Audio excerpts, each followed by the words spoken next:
Here we are, bailing out the last pool covering this long theropod trail. Then we'll have the whole thing.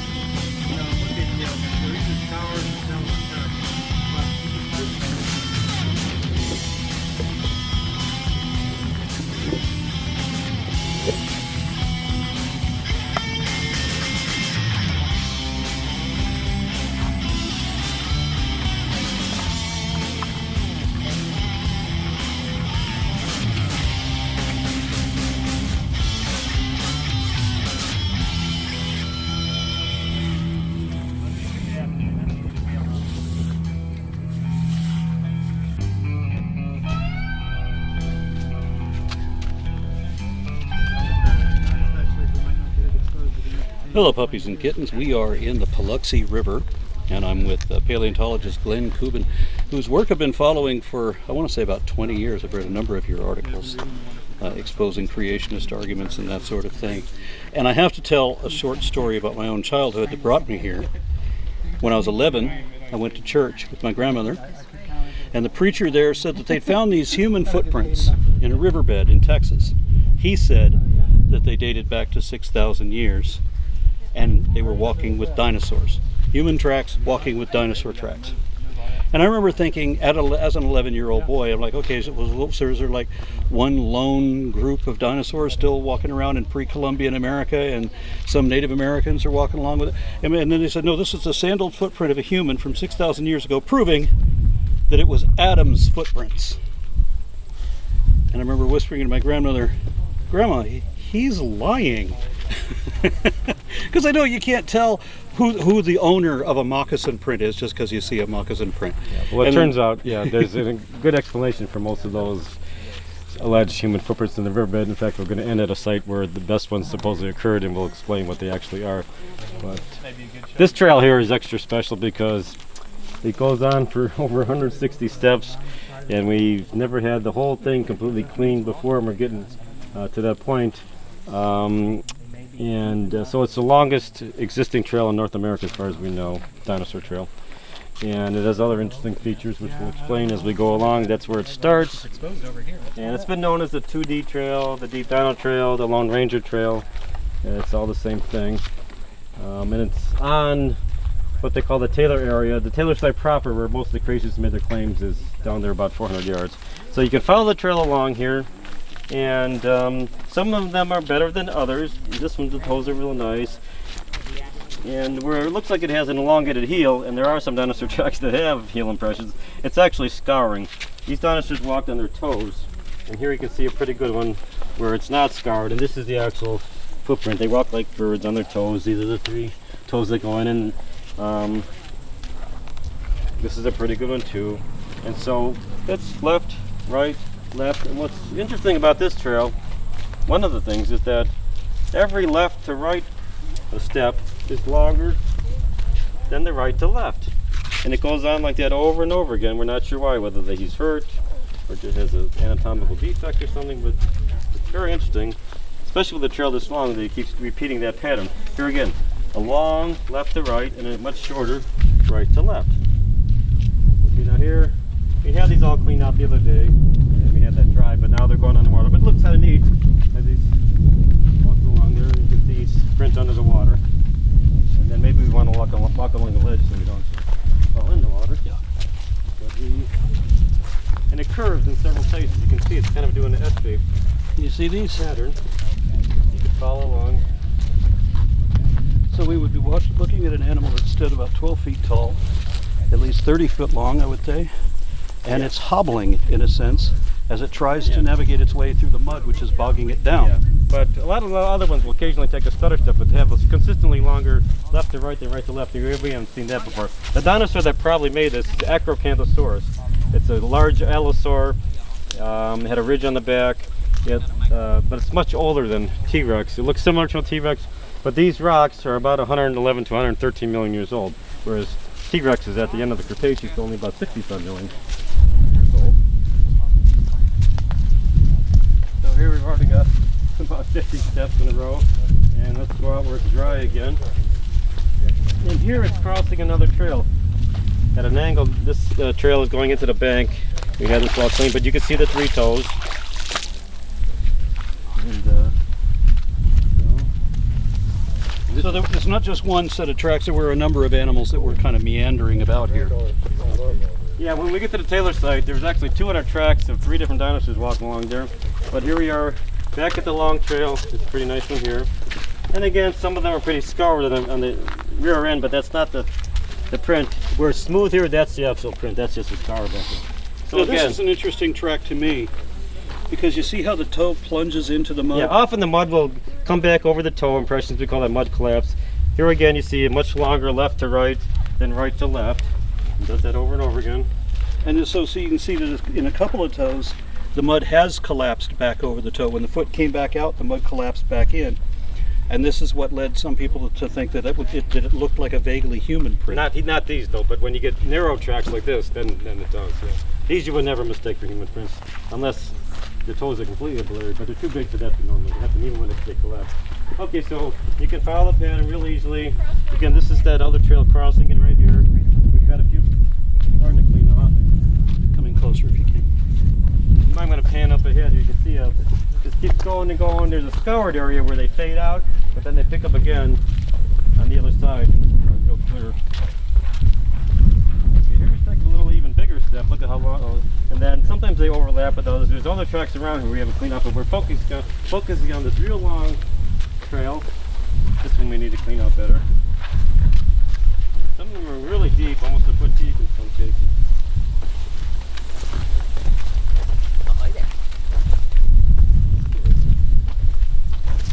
And there was a lot of mud and water here this morning. We've been working most of the day to get the mud and water from around the track. And we'll try to have time to wash them all nice and clean. And then hopefully get them filmed with a drone later. Which really helps when you're mapping the site. Yeah, I don't know if I got video from this morning when there was still water covering most of this. Yeah. Okay, so because they're so deep, even when the toes aren't distinct, it's easy to follow the trail. Guys. Young men.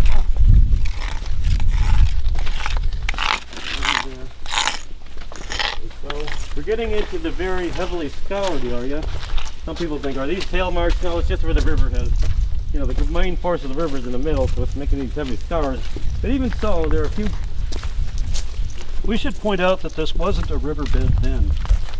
Yeah, When these dinosaurs were not walking through a riverbed. Even with the deep scours, there are a few indications. This is part of the trail here. You can kind of see the toes there. We're going to clean that out. So, and then we're getting to the Taylor site proper up ahead here. What was this environment when these dinosaurs were A very large mud flat, essentially the ancient Gulf of Mexico that came in a lot farther north, and it was very shallow. And so, even when the tide went out, it sometimes exposed miles of mud, and all these dinosaurs would come down.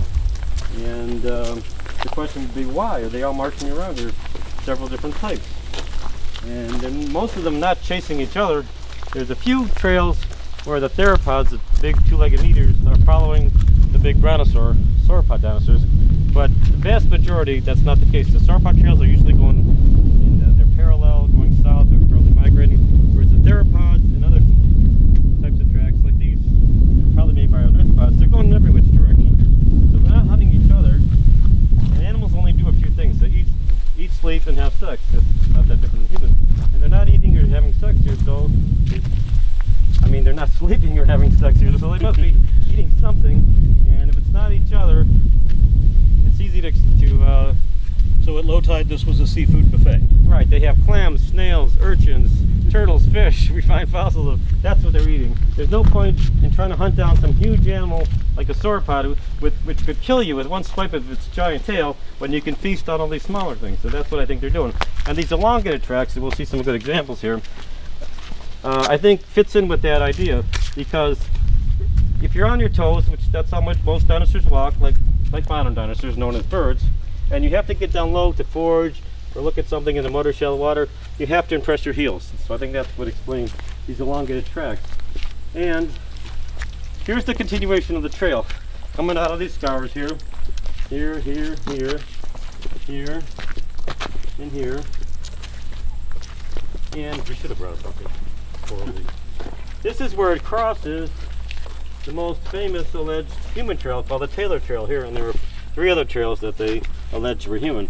And they were focusing on the back part of the foot, or the metatarsus, and when the mud would get trapped in the toes, sometimes the mud collapses, other times there's a secondary infilling that fills in the digits, or even most of the print, and gets stuck there. And then when this is wet, we should have some water, you can see the outline of the infilling pretty plainly. But even now you can see some indentations, and they've again focused on the back part. This is another. Yeah. If you look closely, you can actually see. Right. Not only indentation, but the darker, smoother, infilling material. This was a lead human track too. You see some indications of the 3 toes. This is the next step in the Taylor Trail. Here again, if you look closely, and I wish we could put some water on this. You see the infilling has a smoother texture. And we're losing a light. So the toes would go like this, and you still see some indentation. So again, that's what explains most of the lead human tracks. Now this is a distinct, very well preserved metatarsal track from outside the park. And you can see here you can see the 3 toes very plainly, and a nice long metatarsus. And these are just infilled examples of these. This is the next step, and here's the long trail again. And here was the famous supposed dinosaur track overlapping a human footprint, but they're really both human footprints. This one was just a different dinosaur, probably an ornithomimid, a more slender dinosaur walking in a different way, impressing his heels either to, again, forage, maybe get down and forage, or just because the mud was deep, he was lowering the angle of his heel. And you can see even turkeys and emus will do that when they're in soft, slippery mud. They'll get down lower, and as their feet sink into the mud. So that's one of those 2 things they're probably going on. This is a continuation of the trail. And it goes on, and then he's over here. It's a little irregular. Here he's taking a wide step, and then he starts taking a very narrow step, and we're not sure why. But here again, you can see the smoother texture of the infilling material, as well as some indentations. And it's a softer material than the limestone around. It's basically a bluish gray anchorite clay, and we took core samples in places to prove that it was a different material, and it was infilling.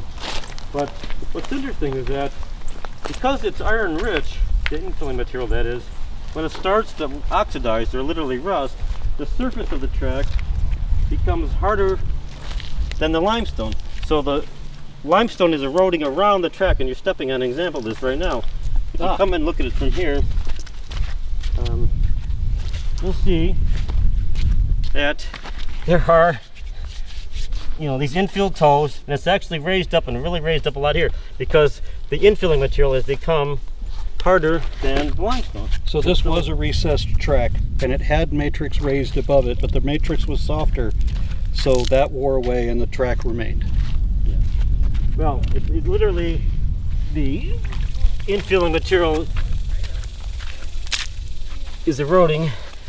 I mean, the limestone is eroding around the infilling material, and if you had this cleaned up, this is very stubborn modern algae encrusting over it, but if you get it all cleaned off, you can kind of see not only by their different color, but they're raised. This is one toe, this is another toe, this is another toe, and on all of the alleged human tracks there are indications of a 3-toe pattern, both by the infilling colorations and at least some indentation. So this is another one where it's too bad all this algae is encrusting on there, but you can plainly see there's indications of a 3-toe pattern, not a human pattern. And it's funny because depending on what you focus on, some creations will put the water in like this far. Oh, that's a normal adult human track. Or put it this far. Oh, it's a giant human track.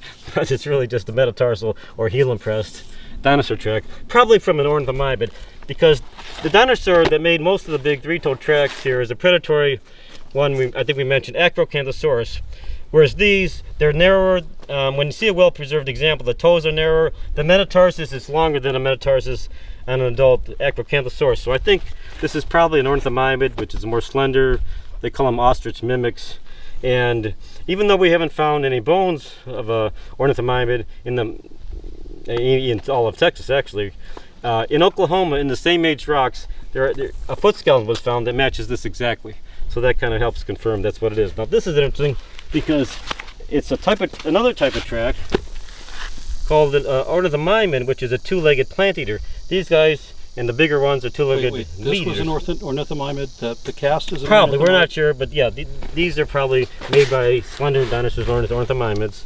Okay. And what's that one? This one, if this heel is a little scarred up, but if you see a good example, they have a well-rounded heel. They're wide. The toes are shorter and blunter than a typical theropod track, which when the toes are well preserved, they're real long with sharp claws. These don't have sharp claws. They have more hoof-like digits. So, and there were 22 in the sequence here. Unfortunately, it's all encrusted with algae and breaking places. But we cleaned this off. You can see, kind of see, this is where the infilling went. So this toe is real plain, and the other toe is here. And so, yeah, it's walking on its toes. It's a two-legged planter. And what ornithomimid? It's hard to tell. You can't get it down to a species or even a genus sometimes because. But it's different than this one, right? This is different. It's definitely different than this. This is probably an ornithomimid. Those ones we were just looking at in the long trail. That's definitely a large carnivore and probably Echocanthosaurus, whose bones we found very close by.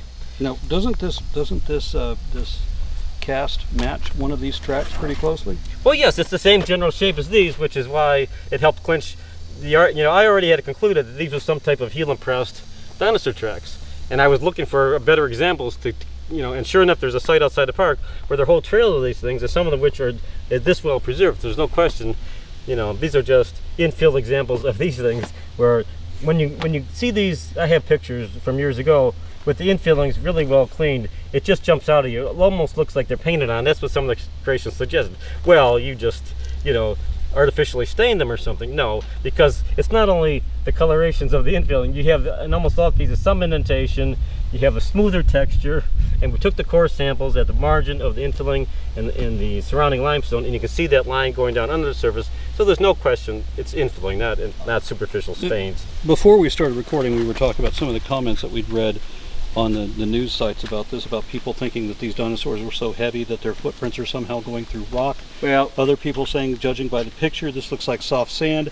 How could tracks last for even a week? Yeah. Can you briefly explain? The explanation I gave to people was, imagine you're making bricks back in the day, back in the Stone Age, right? You would fashion a brick out of mud, lay it out in the sun to bake, and then it's going to harden into rock, right? Much the same thing here. That's probably what happened in many cases, but there are some paleontologists that think many tracks are actually made underwater in stiff limey mud, and then the superficial silt came back over them right away, and then more layers would build up, or it might have dried out for a while, and then again dust from more like kind of a clay drape or something, and then once a little bit of sediment builds up, and then more and more and more, it stayed buried for millions of years until the modern river, the Paluxy River, scoured off the overlying layers.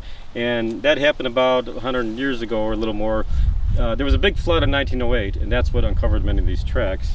Now this is, maybe we should end with this one. This is interesting because it's a heavily infilled track in two of the toes. And if you come a little closer, let me get some water on it. Should have brought a bucket. Okay, you can see with a little more water. Can you see the toes? Watch what's coming out. It's almost magic. Okay. Now this, they said, was a human track, but it even had toes. Well, it's much smaller than those, and it's just a gnarly, pattern of the infilling. Like there would be rocks embedded in there when it's stood well, there. who knows how that happens. It almost looks like a mud crack pattern. But anyhow, where the infilling is bluish gray, it's still softer than the limestone, so it's getting sloughed out. Where it begins to oxidize, which is here, and it's getting rusty brown, it becomes harder than limestone, and you can see it's getting raised. It's just raised a little bit. Look at it, you can follow. There's no indentation there whatsoever, but it's a clear outline of the two of the theropod's toes, and it's getting a little bit raised. And with time, it's going to eventually probably get like that, where it's getting more and more raised up. And this is the actual track and sequence with the Taylor Trail. This one's interesting because if it was wet, you'd definitely see the outline of the infilling here. I can send you pictures. But it does look superficially like a human foot. Right, if you're just focusing on this and you don't clean that well or get all the sediment out there, you can easily say, okay, I see how they mistook them for human prints. But when you clean this area and you see always some topographic indications of three toes, plus the infilling outline, and it's smoother with the infilling, there's no question. There are elongated metatarsal dinosaur tracks that were in most cases heavily infilled. And so depending how it's drying, sometimes it's getting more and more obvious that these are infilled toes, just like those are infilled toes. In this case, instead of one toes being so much scoured out, well, these have oxidized so much, the opposite is happening. So that's an interesting case. So I got one more question then. How did you get started in this? Well, in college, I was a biology major, and I started reading some Cretaceous claims. and but human footprints with dinosaur tracks, and yet I wasn't satisfied with the mainstream explanations. No legitimate geologists, paleontologists that did a good study of these, and a lot of them were just saying, oh, they're probably just all carvings or erosion marks. And I can see from their photos, even though their documentation was kind of sketchy, that's not what they, some of them might have been those things, but most of these were some type of, track that was, something walking along with an elongated foot, if not human, something that wasn't well known. And so when I came down here at the end of a long drought in 1980 with a friend, at first we were really puzzled because we too were kind of looking at the back part, and then we realized every one of them had some indications of a splayed three-tone pattern. And then a couple years later, I was working with a high school teacher, Ron Hastings in Waxahachie, and we started noticing some were even raised up, and we realized these are infill tracks. And ironically, the infillings in the toes of these things, when the conditions are right, it just helps highlight the dinosaur features even more. And so we sent pictures of the creations. At first they didn't want to believe it, and I finally got them down to reevaluate their evidence, and on site they admitted, yes, these are metatarsal infill tracks, they were wrong, and other tracks on loose blocks or carvings, and some are erosion marks. I said, do you know of any valid or convincing human tracks in the riverbed or anywhere else in ancient rocks? They both said no. And yet they went back and they weren't ready to throw in the towel completely, so all they would say is that, well, they're in doubt, they're mysterious, we don't know what's going on, we don't know why these have these color distinctions or why they're elongated. Even though they're on site, they agreed with what I said, that they were infilled metatarsal track. So ever since, they haven't been promoting the tracks except for a few individuals like Carl Baugh with his little museum here. Most creationists are just happy to claim that they're mysterious and they don't know what's going on, but at least they're not promoting them anymore. They have plenty of other arguments they use, but which aren't any more valid. Now, look at it interesting the way it's drying. The higher areas, are getting lighter actually, and it's staying moist there. So you see the difference in texture and the toes. Quite distinct.